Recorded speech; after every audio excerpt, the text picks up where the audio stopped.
Hello നമസ്കാരം. ബോഗിൻവില്ല എന്ന ചിത്രത്തിൻ്റെ ഒഫീഷ്യൽ റിലീസ് അപ്ഡേഷനാണ് എന്നൊരു വീഡിയോ ഭാഗത്ത്. വീഡിയോയിൽ മുൻപ് വീഡിയോ ലൈക്ക് ചെയ്യുക, ചാനൽ സബ്സ്ക്രൈബ് ചെയ്യാൻ വേണ്ടി ശ്രമിക്കുക.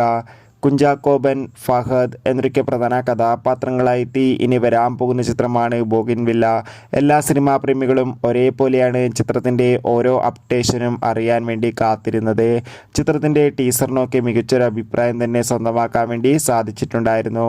അങ്ങനെ കാത്തിരിപ്പിനൊടുവിൽ ഇപ്പോൾ ഇതാ ചിത്രം എന്നായിരിക്കും തിയേറ്ററുകളിൽ റിലീസ് ചെയ്യുക എന്ന് കൺഫേം ആക്കിയിട്ടുണ്ട്. ചിത്രം ഈ വരുന്ന ഒക്ടോബർ 17 തീയതിയായിരിക്കും തിയേറ്ററുകളിൽ എത്തുക. എന്തായാലും ചിത്രത്തിൻ്റെ റിലീസിനായി നമുക്ക് കാത്തിരിക്കാം. എത്ര പേരാണ് ചിത്രത്തിൻ്റെ റിലീസിന് വേണ്ടി കാത്തിരിക്കുന്നത് കമൻറ്റ് ചെയ്യൂ. ഈ വരുന്ന ഒക്ടോബർ മാസം ധാരാളം ചിത്രങ്ങൾ OTT റിലീസ് ചെയ്യാൻ പോവുകയാണ്. നമ്മുടെ ചാനൽ ഭാഗം പരിശോധിച്ചാൽ നിങ്ങൾക്ക് ആ വീഡിയോയ്ക്ക് കാണാൻ വേണ്ടി സാധിക്കുന്നതായിരിക്കും. കൂടുതൽ സിനിമാ വാർത്തകൾക്കായി ചാനൽ ഇപ്പോൾ തന്നെ സബ്സ്ക്രൈബ് ചെയ്യുക. അടുത്തൊരു വീഡിയോയിൽ കാണുമ്പോൾ ഏവർക്കും ബൈ.